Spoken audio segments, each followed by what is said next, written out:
Salut, c'est Simo, bienvenue sur ma chaîne de conseils d'écriture et de plein de trucs très cool. Je vais te parler aujourd'hui des livres qui ont été interdits en France. La censure, c'est pas un vieux machin qui appartient à l'histoire. C'est une pratique qui se passe encore aujourd'hui un peu partout dans le monde. Des bouquins peuvent être inaccessibles et interdits à la vente, pour plusieurs raisons. Par exemple, s'ils sont jugés indécents, diffamatoires, blasphématoires, violents, et tout un tas de trucs pas très cool. Le site Global English Editing en a recensé plus d'une cinquantaine à travers le monde en 2019. Mais du coup, pourquoi et au nom de quoi, en France, pays des libertés, pas moi qui le dis, hein, c'est marqué là, on peut interdire la vente d'ouvrages littéraires. Pour comprendre ça, il faut se concentrer sur la notion juridique de liberté d'expression. Alors je suis pas juriste, hein, donc je te résume. La liberté d'expression, c'est un droit compris dans la Déclaration des droits de l'homme et des citoyens de 1789. C'est ce papier-là, hein, celui que tu voyais en cours tout le temps mais que tu n'as jamais lu. Donc c'est une mesure prise après la Révolution française. Elle s'inscrit dans la tendance du tiers-État d'établir une égalité. Mais, après un décret, Napoléon rétablit en 1810 cette loi et l'abroge. On peut de nouveau censurer. Ça n'a pas duré longtemps cette affaire. Et donc il va se passer plein de changements, plein de tendances juridiques, contradictoires ou dans le même sens au 19e siècle. Franchement, je t'ai parlé des détails, c'est pas super important. Par contre, aujourd'hui, pour qu'un texte soit censuré, il faut qu'il soit jugé et considéré comme un risque de trouble à l'ordre public. En résumé, tout ce qui est susceptible de ramener du trouble est foutu à la porte. Plutôt simple comme découpage. Et en France, donc si jamais toi, tu voulais censurer un livre, eh ben tu peux. Il faudra porter l'affaire devant les juridictions pénales. Pour simplifier la vie, il arrive que la plupart du temps, il n'y ait pas d'interdiction de commercialisation du bouquin sur le territoire français, mais qu'il y ait des amendes pour sa mise en vente. Et globalement, c'est un très bon moyen pour dissuader les maisons d'édition de sortir leurs bouquins malgré tout. C'est pas interdit, mais si vous le sortez, vous allez raquer. Donc les gens, finalement, ils choisissent de pas le faire. L'Académie française, elle est fondée en 1635 et une de ses fonctions, c'est justement de veiller à la censure. C'est plus ou moins des codificateurs de la langue française. Je vais présenter 5 ouvrages qui ont été censurés. Il y a les œuvres du Marquis de Sade. C'est ce gars-là. Alors il n'y a pas de portrait officiel de lui, mais il semblerait qu'il ressemblait à ça. Et il faut savoir qu'au 19e siècle, les œuvres du Marquis de Sade ont pas forcément la meilleure réputation du monde. Faut dire que le gars, avant 30 ans, a été inculpé de viol, il a été condamné à une peine de prison, qu'il a faite. Puis il y a eu un scandale de partie de jambes en l'air à plusieurs. Après, c'est vrai qu'il faut dire qu'à l'époque, les gens étaient quand même choqués pour un rien. Mais pour résumer, il a fait fort quoi. Il a tellement fait fort que c'est toute son œuvre qui est censurée. C'est balèze quand même. En titre d'ouvrage censuré, il y a les 120 journées de Sodome, La philosophie dans le boudoir, Justine ou les malheurs de la vertu. Alors aujourd'hui, tu peux acheter ça chez ton libraire, parce que l'apparition a été autorisée de nouveau à partir de 1960, soit à peu près 200 ans après leur écriture. Petite récompense pour le gars, bon il était mort, hein, mais en 1990, il fait son entrée dans la collection La Pléiade, ce qui est vraiment pas dégueulasse comme récompense. Et son œuvre mêle pensée philosophique et pratique pornographique. L'inverse, c'est plus compliqué du coup. En tout cas c'est chiant. Je te lis un de ces extraits. Hein.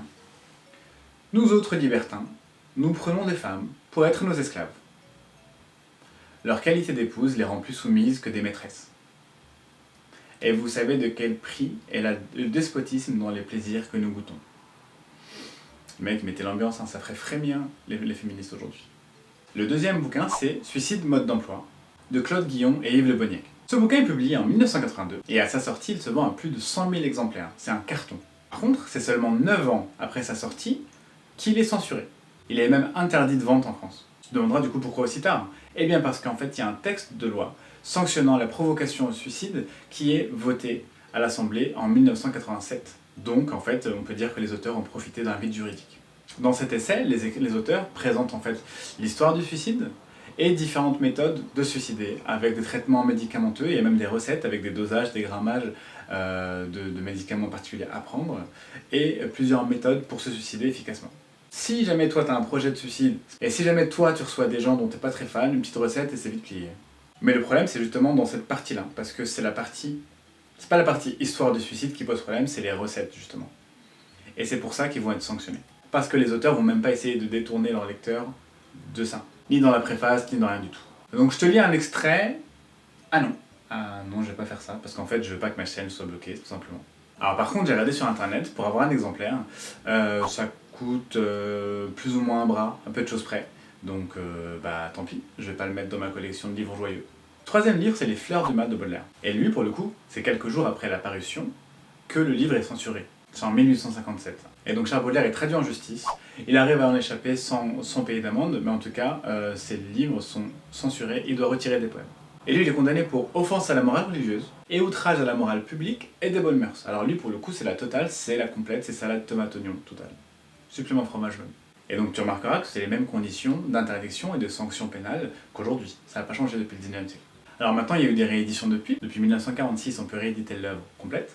Et les thèmes sont plutôt géniaux. Ça parle de masochisme, ça a du démonisme, du macabre, il y a des histoires de lesbiennes. C'est-à-dire que c'est vraiment à peu près tout ce qu'il faut pour foutre en pétard la communauté intellectuelle de l'époque. Finalement, le mec, c'était un rebelle, ni plus ni moins. Et alors le dernier, c'est le king, c'est le big boss de la censure, c'est Mein Kampf d'Hitler. Adolf, de son petit prénom. L'ouvrage a fait polémique il y a 4-5 ans, en 2016 à vrai dire, justement parce que le livre est tombé dans les droits publics, donc c'est-à-dire que n'importe qui peut rééditer le bouquin. Donc toi, si t'es maison d'édition, tu peux éditer demain. Il y a quelques conditions pour le faire, mais c'est possible. Mais du coup, je t'en dis pas trop là, je te garde ça pour une prochaine vidéo, parce que j'ai vraiment plein de choses à dire sur ce bouquin. J'espère que ça t'a plu. Comme ça, alors il y a peu de chances que tu sois touché par la censure dans la rédaction de ton roman, mais on sait jamais. Et là, pour le coup, les mesures sont beaucoup plus souples. Donc depuis une vingtaine d'années, ça va. Franchement, pour arriver à être censuré au point d'être interdit, parce que du coup il y a des censures et des sanctions pénales, comme je te disais, donc financières, des amendes, pour arriver à être interdit de vente en France, il faut vraiment être un créatif. Soit tu peux tenter de relever le défi, ou non. Voilà. En tout cas, j'espère que ça t'a plu, n'hésite pas à me dire dans les commentaires. Sur Instagram, je vais mettre aussi d'autres bouquins, donc je parlerai brièvement en story ou en post, je verrai ça. Ce sera complémentaire, si jamais t'as loupé cela, tu pourras en connaître d'autres. Si tu connais cela, tu connaîtras peut-être pas les autres, et vice versa. Voilà. Passe un très très bon week-end, prends soin de toi, bonne lecture et bonne écriture. Salut!